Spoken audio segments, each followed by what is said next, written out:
Spain entered the 20th century deeply divided. Spain was ruled by a constitutional monarchy. King Alfonso XIII stood at the center of political life. Some Spaniards lived in extraordinary wealth. Others struggled simply to survive. Land ownership became one of Spain's deepest problems.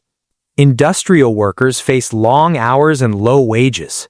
Workers began organizing for better conditions. Anarchism became especially powerful among Spanish workers. Socialism also gained influence. The Catholic Church remained deeply influential. But many reformers wanted to reduce its political power. The army also played a powerful political role. Spain's colonial wars in Morocco changed the military. The fighting created a generation of hardened officers. Political frustration continued to grow. Then Europe was consumed by the First World War. Spain remained officially neutral.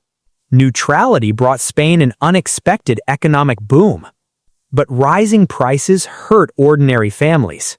In 1917, Spain entered a major political crisis. Military, political, and social tensions collided. Workers launched strikes across the country. Political violence became increasingly common. Barcelona became one of the country's most turbulent cities. Political groups increasingly turned to violence.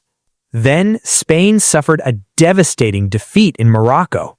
The disaster at Annual shook the entire country. Public anger towards the political system intensified. Spain's political system was losing credibility. In 1923, General Miguel Primo de Rivera seized power. A military dictatorship replaced parliamentary politics. Primo promised order, stability, and national renewal. His government also promoted major infrastructure projects. But opposition to the dictatorship continued growing. In 1930, Primo de Rivera resigned. The monarchy now stood increasingly isolated. Republican movements gained new momentum. Then came the crucial elections of 1931. The monarchy rapidly lost its political foundation. Alfonso XIII left Spain without formally abdicating. Spain had entered a new era. For many, the Republic represented hope. But beneath the celebration, Spain's old divisions remained. And those divisions would soon become impossible to contain. Spain had entered a new political era. A provisional government took control. Niceto Alcala Zamora became a central Republican leader. Manuel Azaña emerged as another powerful reformer. Spain now had to build a new political system. They began writing a new constitution. The constitution transformed the political structure of Spain. The new republic separated government from religious authority. Many Catholics feared the direction of the republic. Church influence and property became major political issues. The republic also restricted some religious orders. Education became one of the republic's biggest priorities. The government wanted schools across the countryside. Teachers were sent into isolated communities. Women gained important new political rights. For the first time, Spanish women voted in a national election. The Republic also introduced major changes to family law. Azaña also wanted to reform the army. Spain had more officers than the government considered necessary. Some officers were offered retirement with full pay. Many officers viewed the reforms with suspicion. Land reform became another enormous challenge. Large estates dominated parts of southern Spain. Thousands of workers had little or no land. But reform moved far more slowly than workers expected. Impatient workers sometimes occupied land themselves. Anarchist movements demanded much more radical change. The powerful CNT Union rejected gradual reform. Strikes and protests continued across Spain.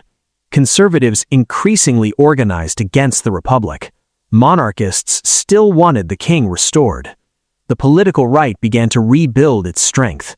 José María Gil Robles became a major conservative leader. The CETA emerged as a powerful force on the right. Meanwhile, fascist-style politics also appeared. José Antonio Prima de Rivera founded the Falange. Political violence was becoming harder to control. In 1933, violence at Casas Viejas shocked Spain. The Republican government was losing public confidence. Political cooperation was becoming increasingly difficult. Azaña's government eventually lost power. Spain prepared for another decisive election. For the first time, women voted in a national election. The political balance shifted sharply to the right. The Republic had survived, but its divisions were growing. Spain was moving towards a much darker confrontation. After the 1933 election, Spain entered a new political era. The political right had become much stronger. Alejandro Lerroux became prime minister. Gil Robles and the Ceda became a powerful force. Many on the left feared a conservative counter-revolution.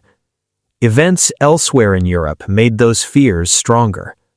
Hitler's rise made fascism a terrifying possibility. Mussolini's Italy also influenced Spain's political debate. The Falange attracted some young radicals. Political clashes became increasingly violent. Socialist leaders increasingly feared losing political power. Then Ceda politicians entered the government. For the left, this was a breaking point. A general strike began in several parts of Spain. But nowhere was the uprising more powerful than Asturias. Thousands of miners took control of several towns. They attempted to create a revolutionary administration.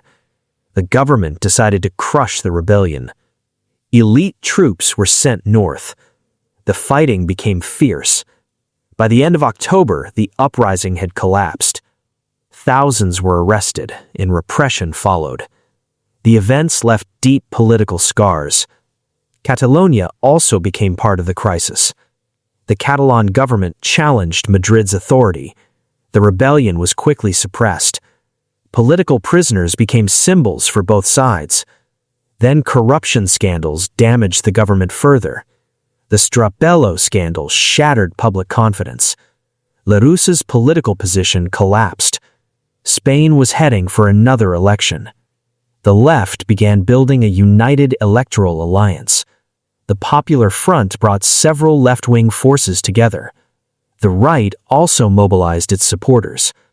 Street violence became increasingly common. On February 16th, Spain voted. The Popular Front emerged victorious. Political prisoners were released. Many conservatives feared that revolution was coming. Meanwhile, military officers were watching closely. Among them was General Franco Franco. General Emilio Mola began organizing a military conspiracy. Secret contacts spread among military and conservative circles. Spain was becoming politically impossible to govern. Political assassinations pushed tensions even higher. José Calvo Sotelo became a leading voice of the right. By July, the country was approaching a breaking point. On July 17th, the rebellion began in Spanish Morocco. The military conspiracy had finally become an uprising. Spain was about to enter a civil war. On July 17th, the military rebellion began. Rebel officers quickly seized control of Melilla. The uprising spread faster than the government expected. Madrid soon learned that something enormous was happening. Franco was positioned in the Canary Islands. Franco now had to choose his moment. The rebels possessed a powerful professional force in Morocco. It would become the rebellion's most important military force. Seville became one of the rebellion's first major victories. General Queipo de Llano took control of Seville. Radio became a powerful weapon of propaganda. In the north, Mola directed the rebellion. Navarre provided the rebels with thousands of Carlist supporters. The Republican government struggled to respond. Prime Minister Caceres Quiroga faced an impossible crisis. One question became urgent: should civilians receive weapons? Eventually, weapons reached thousands of civilians. Barcelona became one of the most important battlegrounds. Rebel officers attempted to seize the city, but workers and police resisted. the CNT emerged as a major force in Barcelona. The military rebellion had failed in Barcelona. In Madrid, the Montaña barracks became a key target. Government forces surrounded the rebel soldiers. The rebellion in Madrid began to collapse. The Spanish Navy also became divided. Many sailors refused to follow rebel officers. Much of the fleet remained loyal to the Republic. The Air Force was divided as well. Franco needed a way to move his Army of Africa. The Strait of Gibraltar became strategically crucial. Aircraft began moving troops from Morocco into Spain. Foreign assistance would soon strengthen Franco's forces. Spain was now divided between two rival camps. The Republic controlled many major cities and industrial regions. The rebels controlled much of northern and western Spain. The countryside was also being pulled into the conflict. Caceres Quiroga resigned as the crisis deepened. Diego Martínez Barrio tried to negotiate, but the negotiations collapsed. José Hiral formed a new Republican government. The coup had failed to take all of Spain, but the Republic had been severely weakened. Workers' militias began forming across Republican territory. In some cities, the war became a social revolution. Religious violence also erupted in Republican areas. Political prisoners were increasingly treated as threats.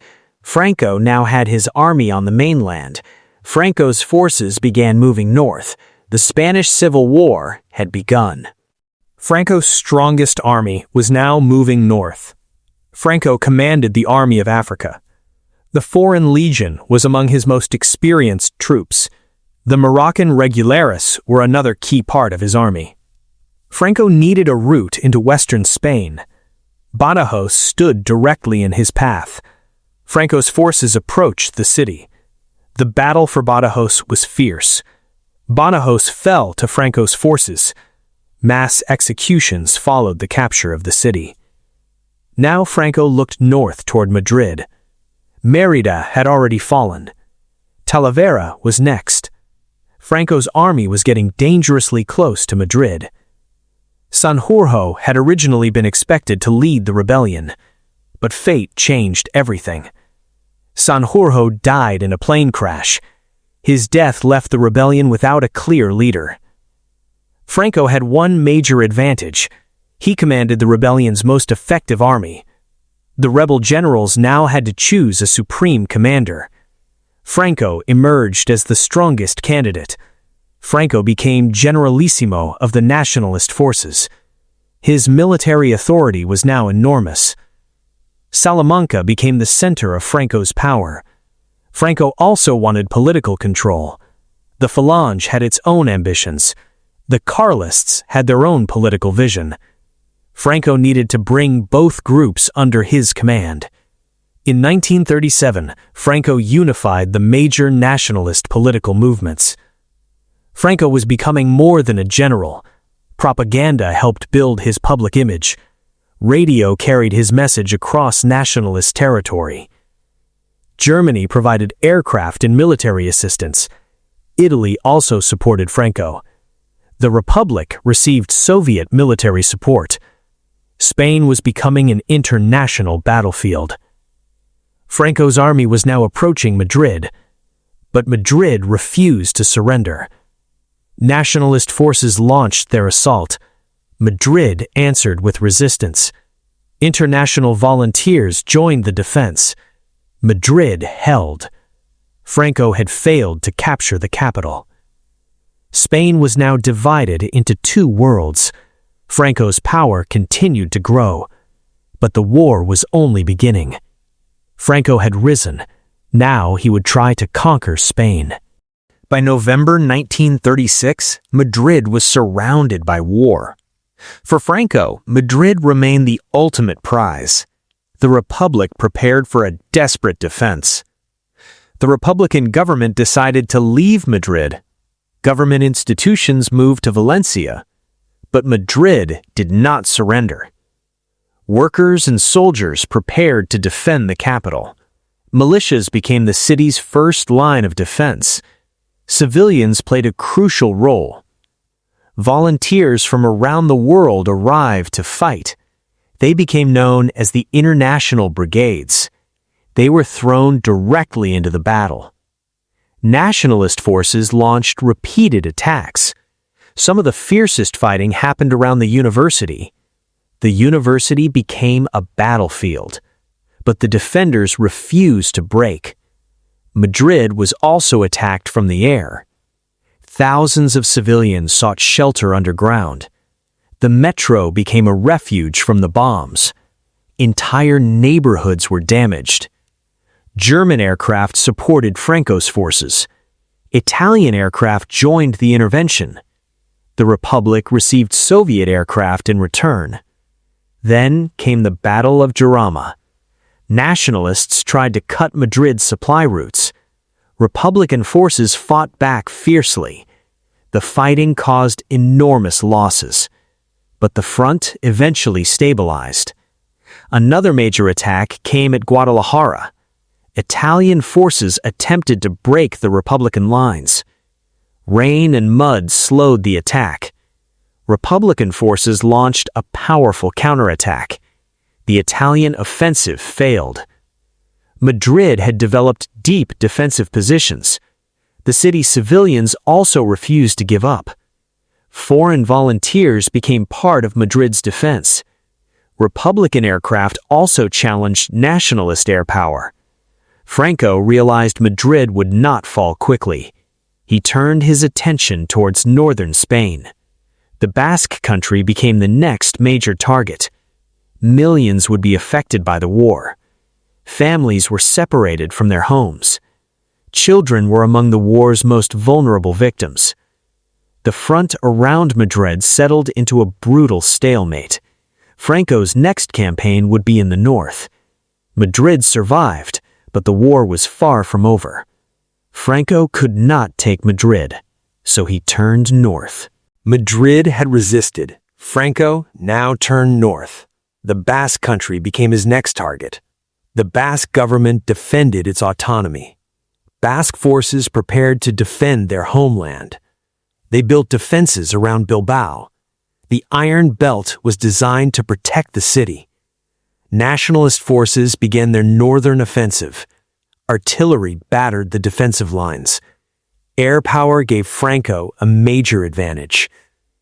Then came the tragedy of Guernica.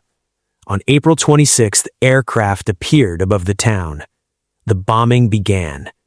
The town descended into chaos. Fire consumed much of Guernica. Survivors emerged into a destroyed town. News of Guernica spread around the world. The tragedy reached artists and intellectuals everywhere. Picasso transformed Guernica into a symbol of war. The Iron Belt came under enormous pressure. The defenses had weaknesses. Nationalist forces finally broke through. Basque forces were forced to retreat. Bilbao was now surrounded. Thousands of civilians were evacuated. Many children were sent away from the fighting. Bilbao fell. The Basque army was retreating westward. Some Basque leaders began negotiating surrender. Thousands eventually laid down their arms. Franco's forces turned towards Santander. Republican forces prepared another defense, but the Republican defenses were already weakening. Santander fell. Asturias remained the last Republican stronghold in the north. Mining communities once again prepared to fight. Franco launched the final offensive in the north. The terrain made the fighting brutal, but the northern Republican front was collapsing. Gijón fell in October. The entire Republican north had fallen. Franco now controlled important industrial resources. For the Republic, the loss was devastating. Guernica became one of the war's most powerful symbols. The world was watching Spain. Franco had won a major strategic victory. His side was now stronger than ever. The Republicans' territory was shrinking, but the Republic was preparing a new offensive. The next great battle would begin at the Ebro. The war had entered its most decisive phase. By 1938, Spain was exhausted. The Republic was losing territory and resources. Franco now held the strategic advantage. The Republic needed a victory. The Ebro offered one last chance. Thousands prepared for a secret crossing. Before dawn, the Republic crossed the Ebro. The attack caught many nationalist defenders by surprise. Republican forces pushed forward. For a moment, the offensive seemed successful. Franco immediately understood the danger. Reinforcements poured toward the battlefield. Franco launched a massive counterattack. The battle became a maze of trenches and hills. Artillery pounded the Republican positions. Aircraft attacked from above. Republican pilots fought back. Soldiers lived for weeks in the trenches. Heat and thirst became enemies of their own. Field hospitals struggled to keep up. Neither side could achieve a decisive breakthrough. The Republic held its ground. Franco chose to wear the Republic down. The bombardment never seemed to stop. Exhausted soldiers. Supplies were becoming dangerously limited. Franco could keep sending reinforcements. Europe was watching the battle closely. International politics complicated the war. International brigades were eventually withdrawn. Slowly, the nationalists began pushing forward. The Republican army was running out of strength. The army was forced back toward the river. After months of fighting, the offensive was over. The Ebro had become the Republic's last great gamble. Franco now held the initiative. His next target was Catalonia. Winter brought another major campaign. Barcelona was now in danger. The Republic was running out of options. The Ebro had been the Republic's last great gamble. After the Ebro, victory was slipping away. Franco prepared his final major campaign. Catalonia was next, and the end of the Spanish Civil War was getting close. January 1939 brought the final campaign in Catalonia. Franco's forces now held overwhelming advantages. The Republic tried to defend Catalonia, but the Republican front began collapsing. Soldiers and civilians moved west and north. Hundreds of thousands fled towards France. Barcelona knew the nationalists were coming. The city was running out of hope. Republican commanders struggled to organize a final defense. On January 26th, Barcelona fell. The Republican government and army fled north. The road to France became a river of refugees. The Pyrenees became the final escape route. France opened its border to the refugees. Soldiers and civilians faced an uncertain future. Many refugees were placed in harsh camps. Madrid remained in Republican hands, but the government was deeply divided. Some wanted to keep fighting. Others wanted to negotiate an end. Then Colonel Casado moved against the government. Republicans began fighting Republicans. The Republic was tearing itself apart. The final government authority was collapsing. Franco had no reason to compromise. The final nationalist advance began. Republican defenses began to disappear. On March 28th, nationalist troops entered Madrid. After nearly 3 years, Madrid had fallen. Only fragments of Republican territory remained. The last resistance was fading. Franco had won the war. On April 1st, 1939, the war was officially declared over. 3 years of civil war had ended. Spain was left deeply wounded. Hundreds of thousands were displaced or exiled. Hundreds of thousands had died from combat, repression, bombing, hunger, and disease. Spain now belonged to Franco. He would rule Spain for decades. The Spanish Republic had disappeared from the mainland. But peace would not last long in Europe. Franco now faced a new Europe. The fighting had ended. The rebuilding had begun. Spain had been transformed forever. After 3 years of war, Spain was finally silent. But Franco's story was only beginning, because Europe was heading for another war. The Spanish Civil War was over. Its consequences were not. The war was over, but Spain was broken.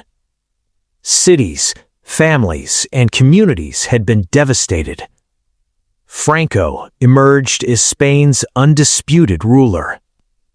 Political opposition was no longer tolerated. The republic had been replaced by dictatorship. Franco built a centralized authoritarian state. Thousands of opponents were arrested. Prisons filled with political prisoners. Fear became part of everyday life. Hundreds of thousands had already fled Spain. For many, exile would last for decades. Spain became a homeland they could no longer return to. Then Europe entered another war. Spain watched the conflict begin. Spain was too devastated to enter another major war. In 1940, Franco met Hitler. Hitler wanted Spain to enter the war. But Spain was exhausted and unable to fight another major war. Spain remained outside the main conflict. Inside Spain, opinions remained divided. Thousands of Spanish volunteers went to fight alongside Germany. They fought against the Soviet Union. The Eastern Front proved brutal. Inside Spain, hunger became a daily reality. Food was rationed.